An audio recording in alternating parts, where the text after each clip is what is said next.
गर्मी में गरीब बहू की तालाब के अंदर ठंडी रसोई। गांव की तेज गर्मी में तालाब किनारे बसा रामलाल का गरीब परिवार घर में बैठे हाथ वाले पंखे से खुद को हवा कर रहा होता है।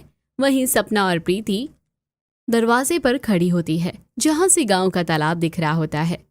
नंजी, जरा आप तालाब से एक घड़ा ठंडा पानी लेते आइए, तब तक मैं खाना बनाना शुरू करती हूँ। जी भाभी, अभी लेकर आती हूँ।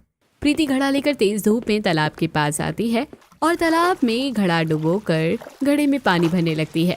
अच्छा है हमारे घर के पास ही तालाब है, वरना इस गर्मी में ठंडा पानी मिलना कितना मुश्किल हो जाता है। प्रीति तालाब के ठंडे पानी से मटका भरकर वापस घर आती है और मटके की जगह पर रख देती है। वहीं सपना घर के कोने में अपनी छोटी सी रसोई में मिट्टी का चूल्हा जलाकर पसीने से लथपथ खाना बना रही होती है। चूल्हे के सामने बैठी हुई या ज्वालामुखी के अंदर समझ ही नहीं आ रहा। एक तो इतनी तेज गर्मी, ऊपर से इस चूल्हे की आंच में तो हालत ही खराब हो जाती है। पल्लू से पसीना पोंछते हुए सपना मिट्टी के चूल्हे पर रसोई बनाती है और पूरे परिवार को खाना परोसती है। सभी के चेहरे पर पसीना होता है। माँ, बहुत गर्मी लग रही है, इतनी गर्मी में खाना कैसे खाऊं? मेरी प्यारी बेटी, ये तालाब का ठंडा पानी है ना, इसे पियो ठंडा ठंडा, इससे थोड़ी गर्मी कम होगी। और फिर खाना खाने के बाद तालाब के पास चली जाना, वहाँ गर्मी नहीं लगेगी। घर के पास तालाब होने की वजह से हम तो तालाब के पास बैठकर थोड़ी ठंडक पा लेते हैं, पर रसोई में बहू की बहुत बुरी हालत होती है। काश मेरे पास पैसे होते, मैं शहर में तुम्हारे लिए गैस चूल्हा लाता और तुम्हारे लिए एक ठंडी रसोई भी बनवाता। पर मैं पढ़ा लिखा नहीं हूँ और सिर्फ सब्जियां उगाना ही आता है, और इतनी तेज गर्मी में सब्जियां भी सही से नहीं उगती हैं। हम गरीबों की जिंदगी तो मौसम पर निर्भर होती है। गर्मी में गर्मी से परेशान, बरसात में बाढ़ और ठंड में ठंड से परेशान। और ये गर्मी तो हमारी गरीबी की साथी है। ये गर्मी हमारी गरीबी को हमसे दूर नहीं होने देती है। जब भी हम मेहनत करके अपनी गरीबी से पीछे छुड़ाना चाहते हैं, तब ये गर्मी तेज धूप, सूखा, थकान और लू लेकर चली आती है। पूरा परिवार गर्मी में खाना खाता है और अगले दिन सपना और उज्जवल डंडों के दोनों सिरों पर मटके बांधकर तालाब से पानी लाते हैं और अपनी मुरझाए हुए सूख रही सब्जियों के खेत में पानी डालते हैं। घर चलो सपना, इसका कोई फायदा नहीं है, हमारे खेत में सब्जियां नहीं उगेंगी। नहीं, हम मेहनत करेंगे, हमारे खेतों में भी सब्जियां होंगी। सपना, हम चाहे तालाब से कितने भी मटके भरकर खेतों में पानी क्यों न डालें, जब तक हम पानी डालते हैं तब तक नमी रहती है, और जैसे ही हम रुकते हैं 1 घंटे में सारा पानी सूख जाता है और शाम तक सारी सब्जियां मुरझा जाती हैं। बात तो आप सही कह रहे हैं, तालाब तो हमारा बहुत साथ दे रहा है, पर इतनी तेज गर्मी में मटकों से खेत को नहीं सींचा जा सकता। उज्जवल और सपना इसी तरह रोज तालाब से मटकों से पानी भरकर अपने खेत को सींचने की कोशिश करते हैं, जिससे घर की सब्जी का इंतजाम हो जाता है। ऐसे ही एक दिन खेतों को सींचकर पसीने से लथपथ सपना अपनी रसोई में आकर चूल्हा जलाती है। ये मुझे 3-3 चूल्हे क्यों दिखाई दे रहे हैं और आंखों के सामने धुंधलापन क्यों हो रहा है? सपना को चक्कर आने लगते हैं और आंखों से धुंधलापन दिखाई देने लगता है। सपना साइड दीवार का सहारा लेकर बैठ जाती है। इस वक्त मैं चूल्हे पर खाना नहीं बना सकती, मुझे चक्कर आ रहे हैं, मैं थोड़ी देर बाद खाना बनाऊंगी। बहू, ऐसा कर, तू थोड़ी देर तालाब के पास चली जा, वहां तुझे थोड़ी ठंडक मिलेगी। प्रीति, अपनी भाभी को तालाब के पास लेकर जा। प्रीति सपना को लेकर तालाब के पास आती है, जहाँ गांव की औरतें पानी लेने आई होती हैं और सबकी नजर तालाब में हमेशा डूबे रहने वाले एक बड़े से पत्थर पर होती है, जो अब ऊपर दिखाई दे रहा होता है। अरे, ये पत्थर तो हमेशा तालाब में डूबा रहता है, आज ये ऊपर कैसे आ गया? गर्मी की वजह से तालाब का पानी सूख रहा है, जिसकी वजह से तालाब में पानी कम होता जा रहा है और ये पत्थर ऊपर आ गया। गर्मी ने पहले ही हमारी हालत खराब कर दी थी, और अब अगर ये तालाब भी सूख गया तो हमारी पानी की जरूरतें कैसे पूरी होंगी? अगर ये तालाब सूखता है तो हमारे पास गांव के बाहर बने इकलौते कुएं के पास जाने के अलावा और कोई चारा नहीं बचेगा। हाँ, क्योंकि इस गांव में कोई सरकारी नल भी तो नहीं है और ना ही पानी की दूसरी व्यवस्था। तालाब की सूखने की चिंता में गांव वालों के दिन बीतने लगते हैं और धीरे धीरे तालाब में सिर्फ घुटने तक ही पानी बचता है, जिससे परेशान सभी गांव वाले और गांव के सरपंच तालाब के पास इकट्ठा होते हैं। हमारे गांव के काफी किसानों की जमीन गर्मी की वजह से सूखी पड़ी है, ऊपर से तालाब भी सूख गया। लगता है इस साल हमारे गांव में गर्मी से सूखे का कहर आकर रहेगा। अरे, सूखा तो पड़ना ही है, पूरे गांव में इकलौता तालाब था, वो भी सूख गया और अब मिट्टी वाला भी पानी बचा है, इसे हम पी भी नहीं सकते हैं। अरे वही, अब गांव के बाहर का कुआं ही है जो पूरे गांव भर की प्यास बुझाएगा। इतनी गर्मी में गांव की औरतें अपनी रसोई में तो परेशान ही थी, अब पानी की भी परेशानी शुरू हो गई। गांव की सभी औरतें मटके लेकर अपने अपने घरों से निकलती है और तेज चिलचिलाती धूप में गांव के बाहर कुएं की ओर जाने लगती है। थोड़ी देर में सभी कुएं के पास पहुंचती है। कुएं में पानी कम होता है। कुएं का भी पानी बहुत नीचे चला गया है, सिर्फ थोड़ा सा ही पानी बचा है। सभी जरूरत जितना पानी ले लो और पानी बिल्कुल भी बर्बाद मत करना। अब हमें इसी पानी से गुजारा करना है। सभी औरतें कुएं से जरूरत जितना पानी लेती हैं और अपने सिर पर मटके रखकर घर लौट आती है। वहीं सपना भी पसीने से लथपथ घर लौटती है और मटके को रखती है। हाँ, बहुत तेज गर्मी है, बर्दाश्त नहीं होती। थोड़ा पानी पीती हूँ तभी जान में जान आएगी। इतना कहकर सपना मटके से पानी निकाल कर पीती है। ये पानी तो बिल्कुल गर्म है। इतनी तेज धूप में इतनी मेहनत से पानी लेकर आई और गर्मी की वजह से ये पानी भी गर्म हो गया। इतनी मेहनत के बाद इस गर्मी ने एक गिलास ठंडा पानी भी नसीब नहीं होने दिया। पहले तो रसोई के बाद भाभी तालाब के ठंडे पानी से हाथ मुंह धो लेते थे और थोड़ा ठंडा पानी पी भी लेते थे, जिससे भाभी को राहत मिलती थी। अब तो और हालत खराब हो जाएगी। ऐसे ही कुछ दिन बीतते हैं। एक दिन राघव और निशा घमौरियों से भरे शरीर के साथ घर के अंदर आते हैं। दोनों के गले और गर्दन पर घमौरियां निकली होती है। बच्चों, तुम इतनी जल्दी आ गए? अभी 15-20 मिनट पहले तो तुम खेलने गए थे। मम्मी, कैसे खेले हम? हमारे गर्दन और गले में बहुत खुजली हो रही है। बहू, बच्चों के गले और गर्दन में घमौरियां हो गई हैं। मम्मी, बहुत खुजली हो रही है, कुछ करो ना। तुम्हें मना करती थी ना कि मत जाओ धूप में बाहर खेलने के लिए, तुम लेकिन मानते कहाँ थे। अब धूप में खेलोगे तो घमौरियां तो होंगी ही ना। मम्मी, हम पहले ही घमौरी से परेशान है और आप हमें इतना डांट रही हो। पहले घमौरिया का कुछ करो ना, फिर डांटना। अब इस घमौरी का मैं क्या करूं? कैसे ठीक होगी ये? उज्जवल जी, बच्चों को थोड़ी देर तालाब में नहला दो, शायद ठंडक से उनकी घमौरियां खत्म हो जाए। हम लोग तो रोज तालाब में ही तो नहाते हैं। घर पर तो सिर्फ तुम, मम्मी और प्रीति ही नहाती हो, और तालाब में नहाने से घमौरी ठीक नहीं होने वाली। तालाब का पानी खुद मिट्टी से भर गया है। अब तो तालाब के पानी से नहाया भी नहीं जाता। बहू, तू प्रीति के साथ जाकर आम के बगीचे से थोड़े कच्चे आम तोड़कर ला और उन्हें उबालकर शरबत बनाकर इन्हें पिला। हफ्ते भर में घमौरियां ठीक हो जाएंगी। क्या हफ्ते भर? हमें इस घमौरी से परेशान होने पड़ेगा? राघव और निशा जोर जोर से रोने लगते हैं। सपना दोनों बच्चों को संभालती है। वहीं प्रीति आम के बगीचे से कच्चा आम लाकर सपना को देती है और सपना कच्चे आम का आम पन्ना बनाकर बच्चों को पिलाती है। ऐसे ही कुछ दिन बीतते हैं और एक दोपहर सपना अपने घर के पास सूखे तालाब को देख रही होती है। भले तालाब में सिर्फ थोड़ा ही पानी बचा है, पर अभी भी तालाब के पास चलने वाली हवा ठंडी ही है और जमीन में नमी होने की वजह से यहाँ अभी भी पहले जैसी ठंडक है। काश ऐसी ठंडक रसोई में भी होती। खैर, अभी थोड़ी देर यहीं बैठती हूँ, फिर अपनी रसोई में जाकर खाना बनाऊंगी। इतना कहकर सपना तालाब के पास उगे बड़े नीम के पेड़ की छांव में बैठ जाती है। तभी शारदा सपना के पास जाती है। बहुत तूने मसाले कहाँ रखे हैं? आटे के पीछे वाले डब्बों में सारे मसाले हैं। पर आप क्यों पूछ रही है माँ जी? बहू, तू अभी गांव के बाहर से इतनी दूर कुएं से पानी लेकर आई है, तो मैंने सोचा आज तू यहाँ आराम कर, मैं खाना बना देती हूँ। नहीं नहीं माँ जी, इतनी गर्मी में अगर आप रसोई में खाना बनाओगी तो आपकी तबीयत खराब हो जाएगी। आप रहने दीजिए, मैं बना लूंगी। नहीं बहू, पहले दिन तुझे चक्कर आने लगे थे और आज भी तू गांव के बाहर से पानी लेकर आई है, थकी होगी। मैं बनाऊंगी आज रसोई। नहीं नहीं माँ जी, यहाँ तालाब के पास काफी ठंडक है। देखिए, मेरी थकान भी दूर हो गई है, मैं चलती हूँ खाना बनाने। नहीं बहू, अगर जिस तरह तालाब के पास ठंडक है वैसी ठंडक रसोई में होती तो बात ही कुछ और होती। पर रोज रोज तुझे रसोई में परेशान होना पड़ता है। आज खाना मैं बनाऊंगी। वाह माँ जी, वाह, बातों में क्या आइडिया दिया आपने। आइडिया? मैंने क्या आइडिया दिया? तालाब की तरह ठंडी रसोई का। माँ जी, इस तालाब के अंदर मैं अपनी ठंडी रसोई बना सकती हूँ। तालाब के अंदर? पर वो कैसे बहू? वो देखिए माँ जी, तालाब के अंदर का पत्थर तालाब सूखने की वजह से ऊपर आ गया है। उस पत्थर पर मैं मिट्टी का चूल्हा बनाऊंगी और यहाँ बैठकर आराम से तालाब की ठंडक में अपनी ठंडी रसोई में खाना बनाऊंगी। बहू, बात तो तेरी सही है, चल कोशिश करके देखते हैं। सपना तालाब के अंदर निकले एक पत्थर पर मिट्टी से चूल्हा बनाती है और थोड़ी देर उसे धूप में सूखने के लिए रख देती है। उसके बाद सपना अपने घर में आती है। बहू, मैंने सुना है तुम तालाब के अंदर ठंडी रसोई बना रही हो। बन गई क्या तुम्हारी रसोई? पापा जी, अभी तो चूल्हा बनाकर धूप में सूखने के लिए रख कर आई हूँ। इतनी तेज धूप है, मिनटों में चूल्हा सूख जाएगा। तब तक मैं खाना बनाने के लिए बर्तन और सामान लेने आई हूँ। इतना कहकर सपना खाना बनाने के लिए बर्तन और राशन लेकर तालाब के अंदर अपनी ठंडी रसोई में आती है और चूल्हा जलाती है। चारों तरफ तालाब का ठंडा पानी होने की वजह से तेज धूप में भी रसोई में ठंडक होती है। सपना आराम से चूल्हा जलाकर अपनी ठंडी रसोई में खाना बनाती है। वाह, आज पहली बार चूल्हे के सामने बैठकर खाना बनाने में पसीना नहीं आ रहा है। तालाब के पास चलने वाली ठंडी हवा में गर्मी भी नहीं लग रही है। ऐसी ठंडी रसोई हो तो तब तो खाना बनाने में ही मज़ा आ जाए।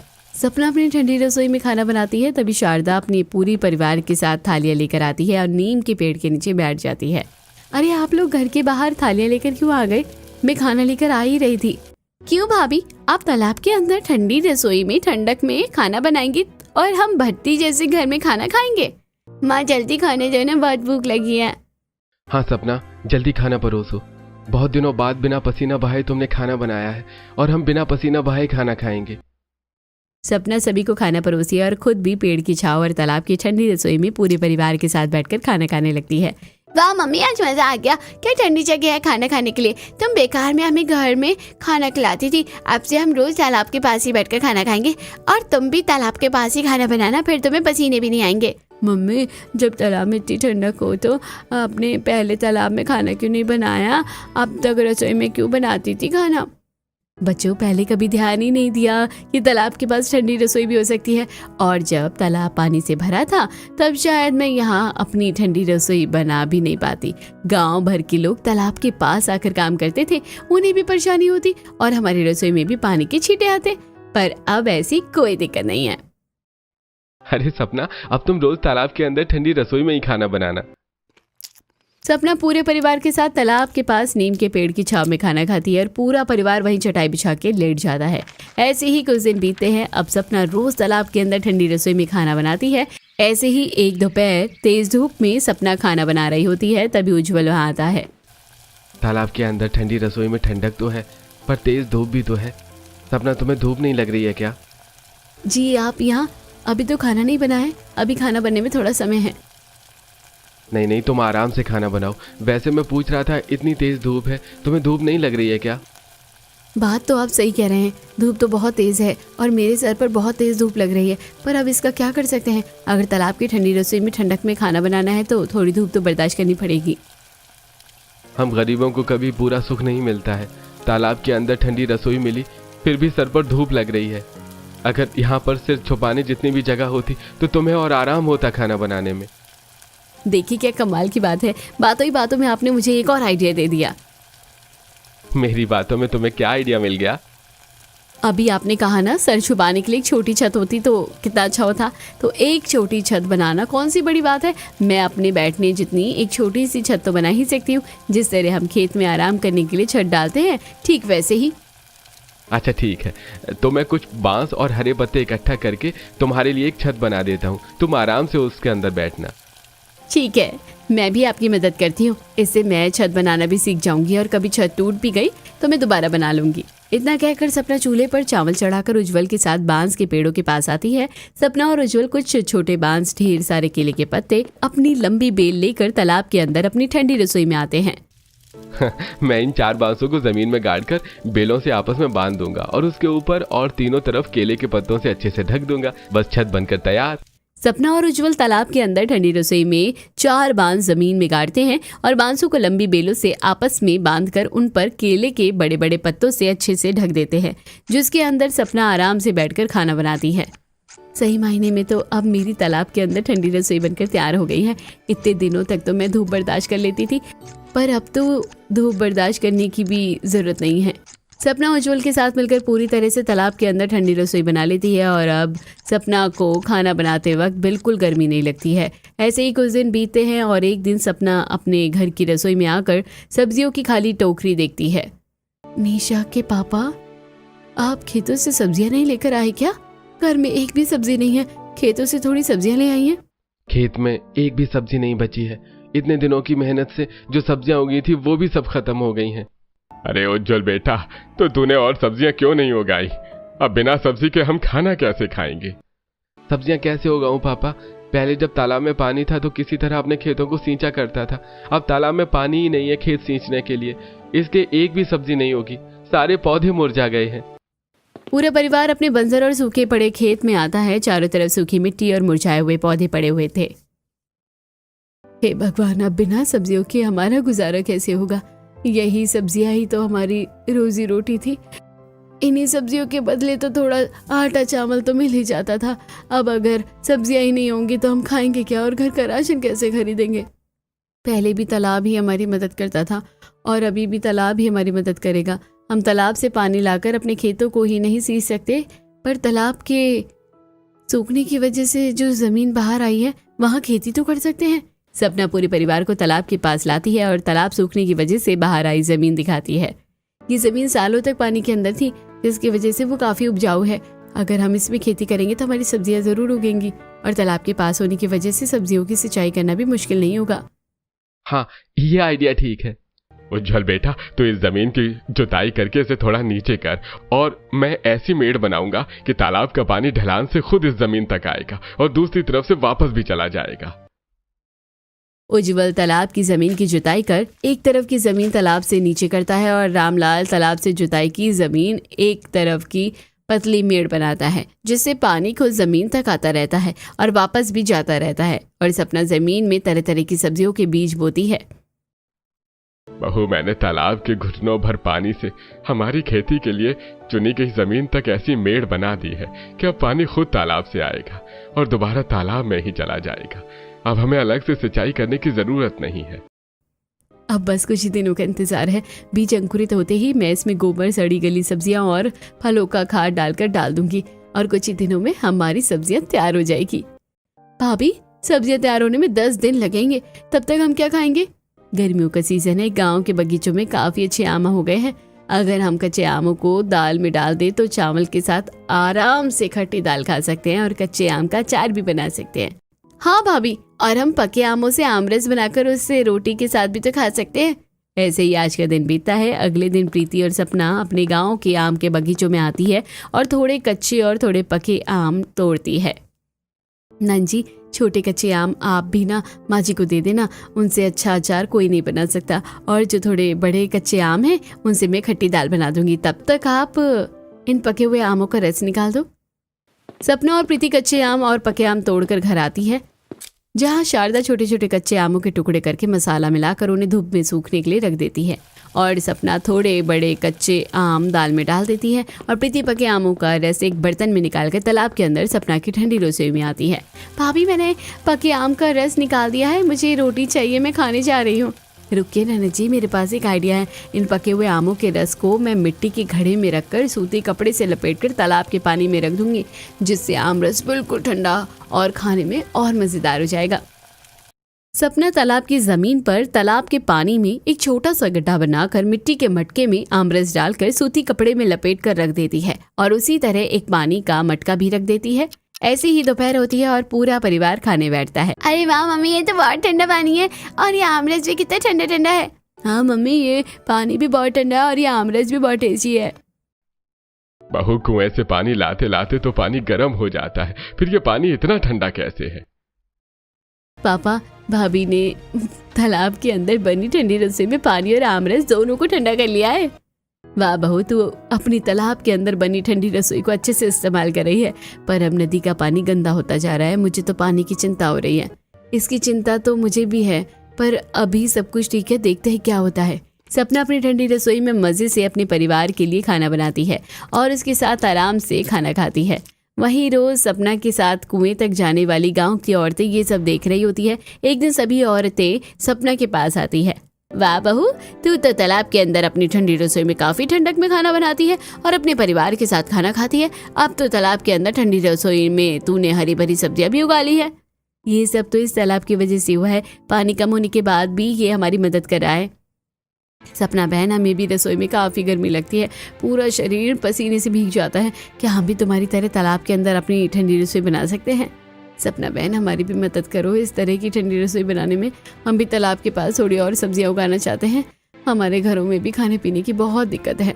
अरे बहनों, इसमें पूछने वाली क्या बात है? हम सभी गांव के लोग एक ही तो हैं। ऐसा करो, हम लोग बड़े बड़े पत्थर इकट्ठा करते हैं और तुम लोग भी मेरी तरह तालाब के अंदर पत्थर रख लो और उसके ऊपर मिट्टी का चूल्हा बना लेना और छत बनाकर अपने घर से सामान लाकर आराम से रसोई बनाना। तुम्हारी भी तालाब के अंदर ठंडी रसोई तैयार हो जाएगी। तालाब के चारों तरफ छोटी छोटी छत और पत्थरों पर मिट्टी के चूल्हे बनाकर गांव की औरतें तालाब के अंदर अपनी ठंडी रसोई तैयार कर लेती है। और अब सपना सभी औरतों के साथ तालाब के अंदर अपनी ठंडी रसोई में खाना बनाती है और अपने परिवार के साथ खाना खाती है। इसी तरह कुछ दिन बीतते हैं और एक दिन सभी बहुएं कुएं से पानी लेकर गाँव के सरपंच हरिशंकर की हवेली की तरफ से गुजर रही होती है, जहाँ हरिशंकर अपनी हवेली के बाहर हरिया से बात कर रहा होता है। ये क्या कह रहे हो हरिया तुम? मेरी बेटी की शादी है और तुम किसी हलवाई का इंतजाम नहीं कर पा रहे? अरे गांव वाले और बारातियों को मैं क्या खिलाऊंगा? अरे सरपंच जी, आप तो जानते ही हैं हमारे गांव में कोई हलवाई नहीं है और दूसरे गांव के हलवाई इतनी गर्मी में हमारे गांव आकर खाना बनाने को तैयार नहीं है, क्योंकि सभी को पता है हमारे गांव में इकलौता तालाब था जो सूख गया है और गर्मी भी बहुत ज्यादा है। उन्हें पता है यहाँ की दिक्कत होगी। अरे दिक्कतें कहाँ नहीं है, इसका मतलब ये थोड़े है कि मेरी बेटी की शादी में आए लोग भूखे घर जाएंगे। अरे तुम कुछ भी करो, कहीं से भी हलवाई लेकर आओ। बहनों, सुना तुम लोगों ने? सरपंच जी की बेटी की शादी के लिए कोई हलवाई नहीं मिल रहा है, हमें उनकी मदद करनी चाहिए। हाँ जरूर, चलो सरपंच जी के पास। सपना सभी गांव की दूसरी बहनों के साथ सरपंच हरिशंकर के पास आती है। अरे बहनों, तुम लोगों को कुछ परेशानी है क्या? सरपंच जी, हमने सुना है आपको कोई हलवाई नहीं मिल रहा है। हाँ बहनों, समझ ही नहीं आ रहा है, अगले महीने ही शादी है और अभी भी कोई हलवाई नहीं मिल रहा है। अब मैं क्या करूंगा? सरपंच जी, क्या हम बहुएं खाना बनाना नहीं जानती हैं? कैसी बात कर रही हो बहुओं? तुम लोग इतने सालों से अपने परिवार का पेट भर रही हो, तुम लोगों से अच्छा खाना कौन बना सकता है? सरपंच जी, तो आप गांव के बाहर से हलवाई क्यों बुला रहे हैं? हम बहुएं हैं ना, हम बनाएंगे गांव की नंद की शादी में खाना। बहुओं, इतनी भीषण गर्मी में तुम लोग खाना बनाओगी?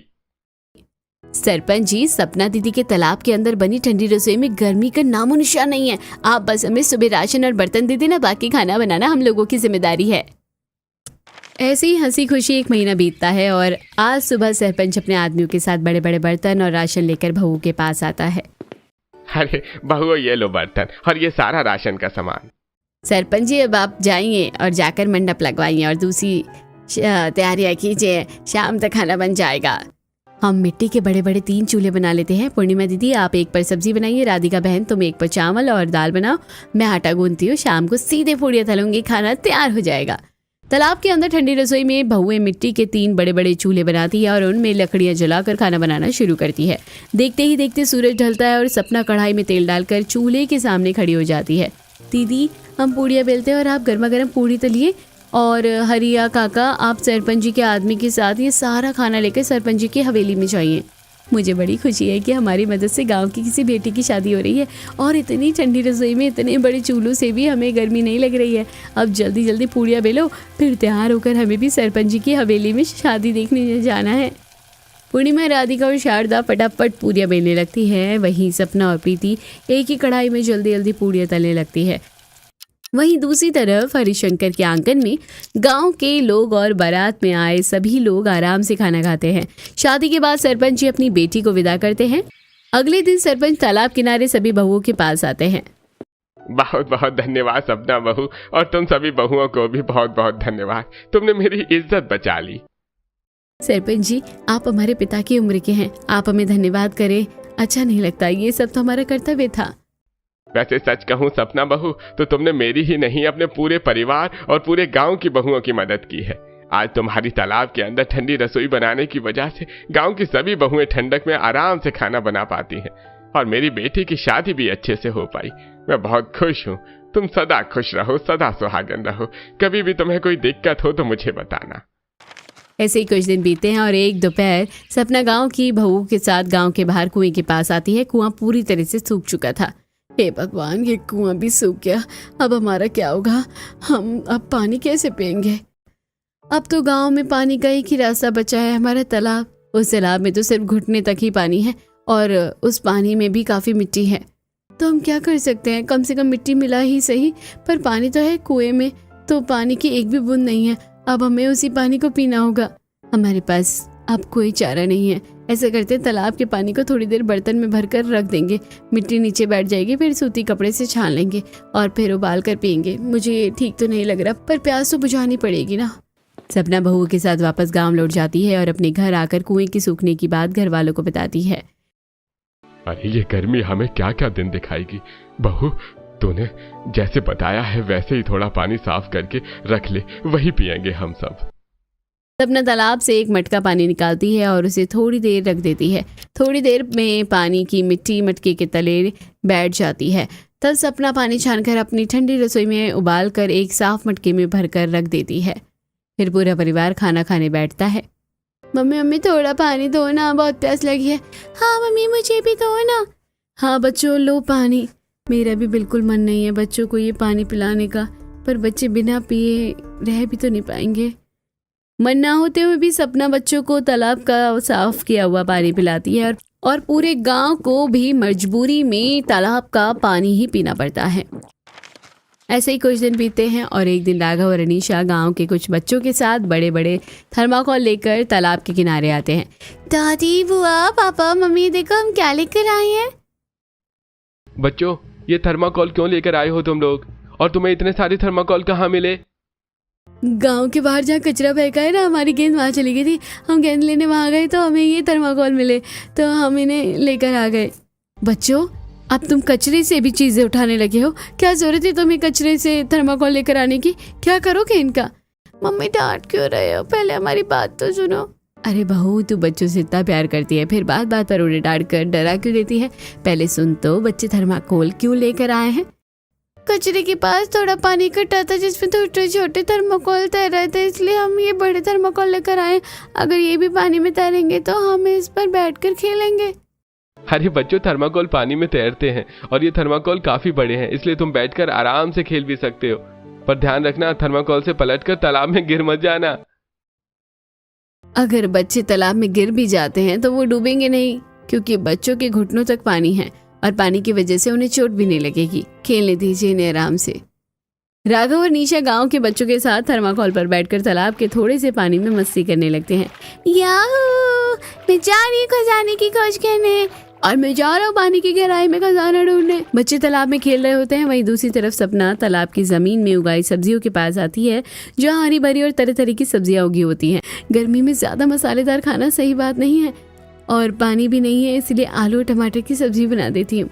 सपना आलू और टमाटर लेकर अपने तालाब के अंदर ठंडी रसोई में चूल्हा जलाकर खाना बनाने बैठ जाती है। वहीं गांव की दूसरी बहुएं भी चूल्हा जलाकर खाना बना रही होती है। तभी चूल्हों से उठ रहे धुएं पर आसमान में अपने हेलीकॉप्टर में बैठे राज्य के मुख्यमंत्री लालू यादव की नजर पड़ती है।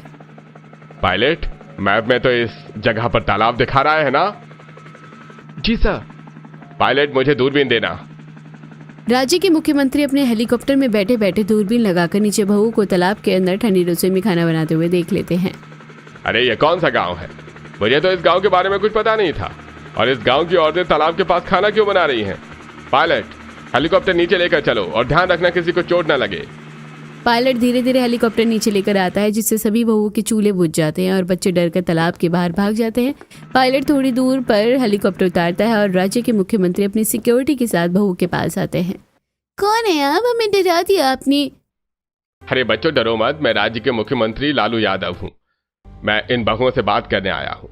आप लोगों ने तालाब के पास अपनी रसोई क्यों बनाई है? आप लोगों की इस नासमझी की वजह से ये तालाब सूख गया है। मुख्यमंत्री जी एकमात्र ये तालाब ही पूरे गांव की पानी की जरूरतें पूरी करता है, हम इसे क्यों सुखाएंगे? ये तालाब तो गर्मी की वजह से सूख गया और गर्मी से राहत पाने के लिए हमने तालाब के अंदर अपनी ठंडी रसोई बनाई। क्या हमारी राज्य की औरतों को इतनी परेशानी हो रही है और मुझे पता तक नहीं है? और अगर ये तालाब ही पूरे गांव की पानी की जरूरत पूरी करता था तो अब आप लोग अपनी प्यास कैसे बुझाते हैं?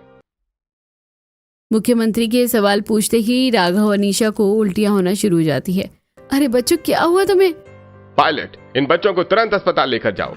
पायलट उज्जवल के साथ बच्चों को तुरंत हेलीकॉप्टर में बिठाता है और अस्पताल रवाना हो जाता है। थोड़ी देर में लालू यादव को बच्चों की उल्टियों की वजह पता चलती है। आपके बच्चों को डायरिया हुआ है, आप लोग कैसा पानी पीते हैं? हम इसी तालाब के पानी को किसी तरह साफ करके पीते थे। क्या इस तालाब का पानी? अरे मुझे माफ कीजिएगा, मैंने पहले कभी इस गांव पर ध्यान नहीं दिया, पर इस गांव में मैं डैम बनाऊंगा और इस डैम को उस तालाबों से भी जोड़ूंगा। उस डैम से आप लोग अपने खेतों में भी सींचिएगा और पानी की टंकियां लगवाऊंगा, जिससे दिन में 3 बार पीने का पानी मिलेगा। और औरतों और आप लोगों को फ्री गैस कनेक्शन देने का वादा करता हूं। अब गर्मी में आप लोगों को चूल्हे के सामने जलना नहीं पड़ेगा। महीने भर में ही मुख्यमंत्री गांव में डैम बनवाते हैं, जिससे किसानों की जमीनें दोबारा लहराने लगती है। वहीं पूरी गांव में जगह जगह सरकारी नल लगवाए जाते हैं, जिनमें पीने का शुद्ध पानी आता है और गांव के सभी घरों में फ्री गैस कनेक्शन भी दिए जाते हैं। और डैम की वजह से गांव का एकमात्र तालाब दोबारा पानी से भर जाता है और अब गांव की किसी भी बहू को गर्मी में रसोई में खाना बनाने में परेशानी नहीं होती।